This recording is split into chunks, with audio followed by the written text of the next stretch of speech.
believe it was a hero, making a turn 4 take 15 out of nowhere. What do you think about only 2 Silverblade Paladins?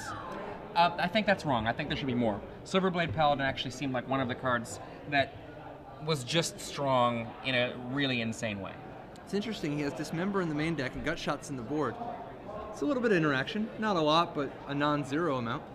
Wow, Kurt coming out with the blistering 6 mana on the second turn.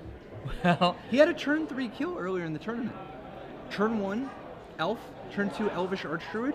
Turn 3, a little Genesis Wave, a couple Elves and a Genesis Wave for 3. Happened to hit 2 more Elves and a Bellringer. Untapped his mana, Genesis Waved again, this time for 5. And actually ended up getting so much mana that he was able to just Green Sun Zenith for the Behemoth and kill on turn 3. Insane. Now, against all of this mana, a Lonely Strangleroot Geist looks pretty underwhelming. So Kurt Crane, is he getting Elvish Archdruid just to establish an even bigger board? Threatened to have DI mana next turn? Says, do you want to attack? I can attack. And let's see. Can Max do something? I mean, honestly, Kurt didn't do anything particularly crazy with that 6 mana, but he very well could next turn with the Green Sun Zenith. And he doesn't actually have full-on 6 mana, because if you recall, the Arbor Elf doesn't live it. He's played nothing but dual lands. That's fair. There's no forest there. But his Archdruid taps for 4, so he's up to 9 mana anyway. I mean, he can Green Sun Zenith for the Behemoth and just end it. He's got one. There's no, the because Rancor. it'll cost all his land, but... Yeah, Rancor doesn't seem so fast against such an elf draw. That Elvish Archdruid itself taps for 4 mana. There's the Green Sun Zenith. He can't get the Behemoth, though, because it'll completely tap him out. But he can get Soul of the Harvest. Soul of the Harvest is his walking glimpse of nature. Does he want that, or does he want Azuri? Ooh, Azuri's pretty good. That looks like an Azuri. He's got to pay 1 for the Thalia. 1 for the Thalia here, and we're going to see Azuri, you think? There it is. Oh, this is rough. Very, very powerful opening from Kurt Crane. And Dismember would be able to get rid of Azuri, but it has to happen now. Yeah, or he's just dead to the overrun.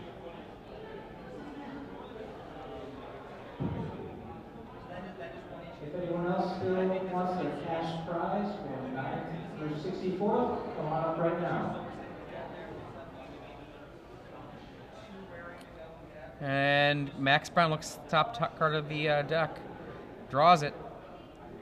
He is not auto-dismembering, so...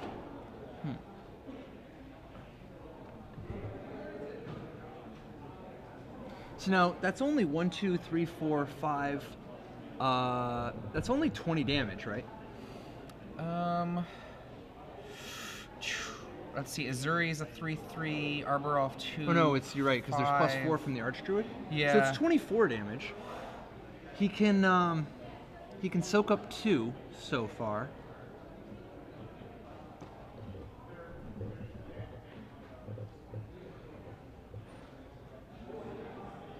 What's his long-term prospect here? I mean, I don't know that he has a good long game. Every turn that he waits just gives Kurt more opportunities to pull ahead. So there's a hero. So he can... And an angel joins the party? Yeah, that's 3 more damage. He's probably, let's see, 20... That's 27 damage. And he can block... 5 of it. 6 of it. No, 6? Yeah, 6. That's still lethal, though. I think that's just it. And we see... He made it to the 5th turn. The land in hand. A land in hand makes it even more damage. And here they come. Oh no, the bird doesn't get powered up. So it's not quite as much. It's only 24 damage. It's only force you to lose pretty much your team. Yeah. You can keep 1 guy.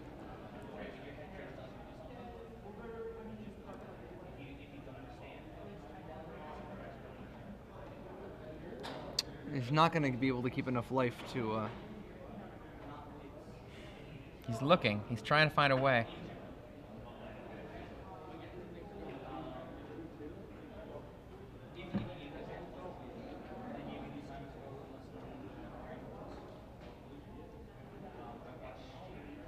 1, 2, 3, 4, 5, 6, 7, 8, 9, 10, 11.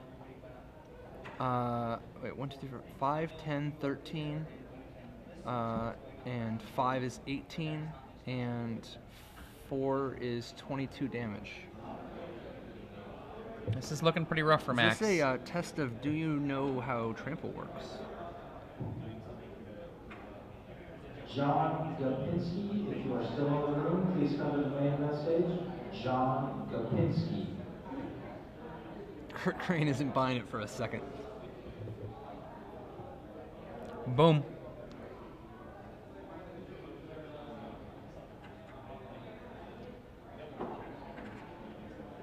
+3 + 3, that's 6. 1 and 5, and 1 and 5, and 6 right. and 6 is 22, Max. and 20, Packs it 25 up. total there. A brutal assault by Kurt Crane. To the sideboards, well, wait a second. Before we go to the sideboards, there's one other thing everyone out there really needs to be aware of. You too, much like Kurt Crane, can be someone who gets a win here. We give away prizes. We do give away prizes. The prize for the first round of this giveaway that we do every Star City Games Open tournament is 3 months of Star City Games Premium. And then in the semifinals, we do it again and give away 6 free months of Star City Games Premium. And I just have to check and verify. We still give away the grand prize, right? And that is a nice 4-day pass That's to Gen 4 days Con. in gaming. I'll be there. Are you going to be there? I think I'm making an appearance. I think I'm going to be Excellent. there for 1 day. Excellent. En route to a wedding, but I'll be there for 1 day. Now, how does this work? It's pretty simple. What you need to do, right there, you can see hashtag SCG Premium. We ask a trivia question. And if the one. you successfully answer that trivia question on Twitter using this hashtag, that hashtag is the one that matters. Yeah, it's got to be at SCG Live. Then one person that successfully answers that question At random. with that hashtag will receive whatever the prize is for this round. The quarterfinals is 3 free months of Star City Games Premium. And so, the question is, we have a competitor here in this top 8 playing quote-unquote mono, as Patrick made fun of it, Blue Delver. What is that player's name, and what creature that is white is in his sideboard? What is that Both player's pieces of name? information? This is a two-parter. A two-parter. And what creature's in his sideboard? No white creatures main. What white creature's in his sideboard? So, if you tweet that correct answer to hashtag SCG Premium, one person that gets that correct will get 3 free months of Star City Games. So, back to our sideboarding. What do you like Kurt out of Crane. Crane's sideboard in this matchup? He doesn't really have a lot because this matchup's so good from game 1, right? I mean, I think the only things that stand out to me are all basically Thragtusk to kind of, One Thragtusk, potentially be a target for... and maybe one Gavoni Township. Yeah, the Gavany Township there and a Thragtusk. If that, right? Yeah. On the other side, He could also do one Wilfer Silverheart as a target as well. the green-white, Brown's green-white deck has access to Mirren Crusader, just Yep. because it's another, put a Rancor on that, and that's a pretty fast clock. And then he's got Gut Shots, for sure. Yeah, the gut shots are going Important to be interaction. great. And what do you think about Sword of Feast and Famine? It's going to be slow, but it also gives him another path to just kill Kurt Crane. He's fully capable Killing of is doing good. a lot of damage very fast. And with the Paladins that he has in his deck, and with a Johnny, I think the Sword of Feast and Famine could open up an opportunity for him to just do so much damage in one swing that he could kill Kurt without Kurt being able to even stop it. Well, I mean, Kurt might still have an Angel or a Village Bellringer, but he's going to force Kurt to have that card. I'm excited to see a Johnny Caller the Pride come down. This probably isn't the matchup for it, but flying over the top could be useful. Aziz Alduri, to the air. Up and away. Absolutely. And Max Brown here. He needs to open with Avacyn's Pilgrim or Birds of Paradise, right? Like, he needs to come out ballistering fast. Yes. Well, and the thing I was talking with Max earlier, he says that he has aggressively mulliganed down to 5 cards a couple different times, and is very, very comfortable going down to 6 without even skipping a beat. Just be like, yeah, 6 is just fine. Because he wants to get that turn 1 mana source and then a turn 2 play that's aggressive. So he has the right mindset to be playing this deck. The one of a maniac. He does claim, he was claiming that he chose it because it shouldn't beat anything. So that seems kind of maniacal to have that be part of your reasoning. And yet here he is in the top 8 of the SCG Open. And to be fair, I think that he is easily in his worst matchup in this top 8. If he were to be able to have, chosen one competitor not to play, I think Kurt Crane would be the one. Absolutely. Now, as we saw earlier, though, Kurt's deck a little finicky. You know, he's playing one of those decks that's got 40 mana. It's very possible he could just mulligan to 4 like he did earlier today. Yeah, or just get the turbo nothing. He mulliganed to 4 twice. He won one of those games. He's never scared. Never, ever, ever scared. Were you the person I was working with recently who was never give up? I mean, we were celebrating Reed Duke in all of his glory from a distance. But that and, there's one thing I've learned from the WWE. It is to never give up. Never give up. Never, ever give up. If it takes throwing a chair at someone's face. Do you know how many times John Cena has been involved in like the Make-A-Wish campaign and just how much? No, seriously, John Cena. I think John Cena is actually the person. He's either number 1 or number 2 all time in terms of having made the most wishes. If you look it up, yeah, he's very active in that. He's the amount of community involvement with him, it's off the charts. Real good dude. So Pilgrim coming out turn 1 from Max Brown, Cavern on Human, of course. Kurt Crane, no 1-drop. Very unusual, but he does have Mortar Pod shoot down the Pilgrim, slowing Max down quite a bit. And that's from the sideboard. As you say, sometimes you have 40 mana and don't want to attack. So we're going to see an Archdruid? Yep. Yeah. I mean, what kind of a draw does he have where he has no creatures on turn 1 or 2? It's got to be an Archdruid. Blade Splicer here, perhaps. Paladin.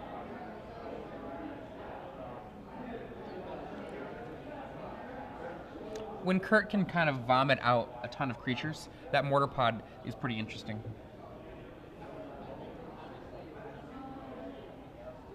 Is that going to be a Mirren Crusader? Okay, what does that do? Well, it does 1 damage. Sure. The creature deals it. It is the creature. Yep. Mirren Crusader is a potent threat. Now, actually, Mirren Crusader, not usually one to carry Rancor very much. Probably not actually going to Rancor, but it's possible that he'll pick up Ajani counters.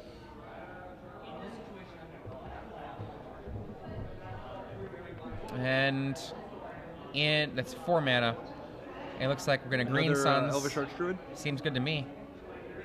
He's looking to go big in time. Besides, Max doesn't exactly have him under the fastest clock here.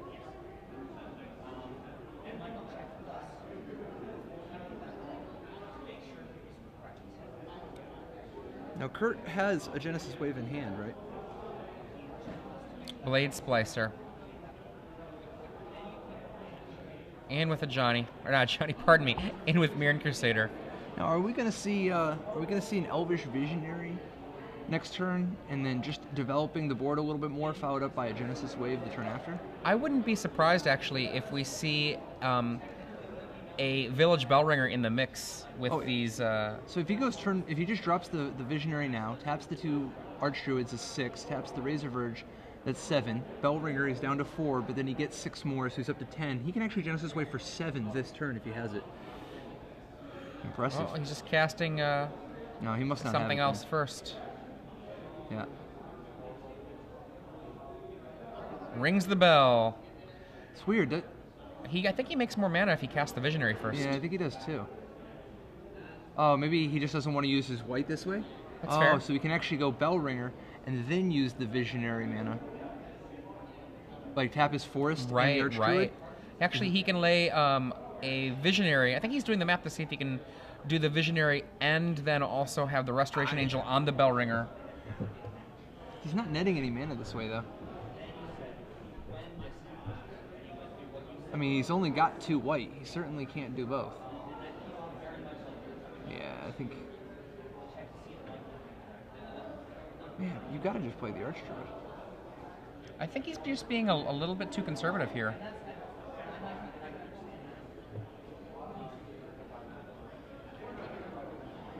It could be that he just wants to kill the Crusader right now, and he's just gonna He like... can still do all this.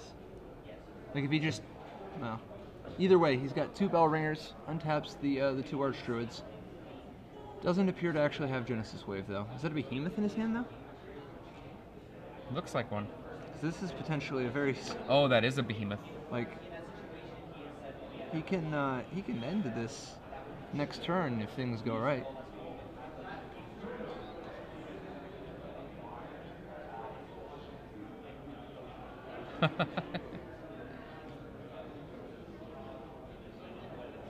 He just tapped 1. Why float? Alright. We're probably just looking at it, playing out the Visionary, see what you draw, drop another Mortar Pod, right? I hope so. There you go. There we go.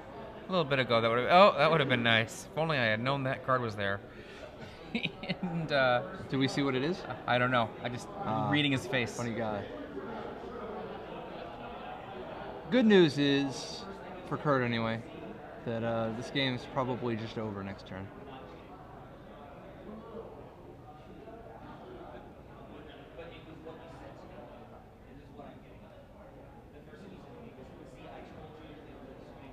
So, is he just dropping the Behemoth now? Wow. Is this the defensive Behemoth? What? 1, 2... They don't all have haste.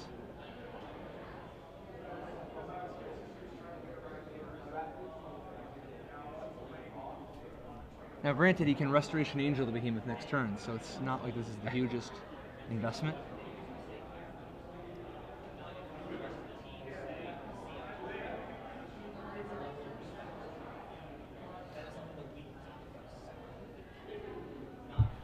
So we've got Elvish Visionary, 2 Bell Ringers, 2 Archdruids, the Craterhoof Behemoth, Mortar Pod, with an Angel in hand, preparing to attack for 100 next turn.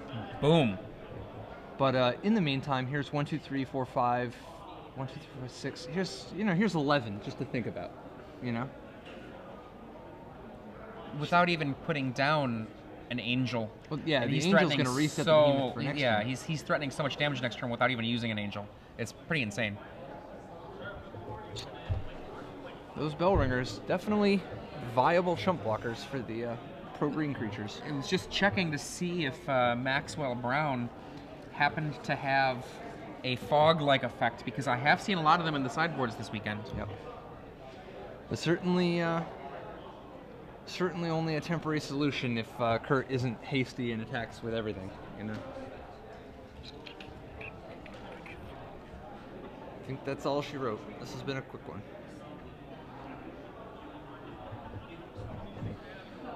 Rancor. Oh, very aggressive. Weary. Attacks with a 5/3 first striking golem. This is serious. That's a 3-turn clock. Not counting the blocking. Gonna soak up 4 of it. Take it. I want greater glory when I attack for 1 million next turn. Okay. Could Max dismember the Behemoth in response to the Angel here? That's a possibility. He does have 2 dismembers main. That's gotta be the angle, right? Angel? Dismember or end? End. That is a lot. Okay. That is a lot. 1, 2, 3, 4, 5, 6, at least 7 guys. Do you think 6 seconds? Or does he make it 10? 1, 2, Oh, 3, 4, 5, 6, 7, And 8, what do we have happen? 9. Angel of his own to try to make some defense. It's not very much. He's going to go through the whole thing and block it all. I like this. Now, Kurt only attacked with 3 guys, so that's only 1, 2, 3, 4, 5, 6, 7, 8, 9, 18, 1, 2, 3, 4, 5, 6, 7, 10, 11. That's only like 29 damage, right? Like he could. No, he doesn't have 20. He doesn't have 21 toughness with the guys though. So maybe Max Brown is on hope that Kurt doesn't assign trample damage to trample over a pro green creature. It's possible. It's legal. Still gonna need to produce 10 more toughness to block the bell ringers for this plan to work. Well, maybe he has 5 mutagenic growths. That doesn't really help. All right, he packs it in. And So a Kurt Crane quick has defeated Max Brown. Elf quick Wave beating 2-0. the green-white aggro semi-mirror. Now we're gonna jump over. Are we gonna? I think we're gonna head over to the Bant Pod versus Nyapod matchup. It's gonna be kind of exciting. This Bant Pod, a few new tricks. The Sojourner Soulbond guy, the Soulbond guy that turns, who is a Rainbow Efreet of sorts, but turns somebody else into a Rainbow Efreet. Great way to abuse comes into play abilities. Plus Venser for the full-on Dignitary lock. That one Deadeye Navigator. How crazy. And he's got Birthing Pod to find it, so it's not even like it's just, mising around.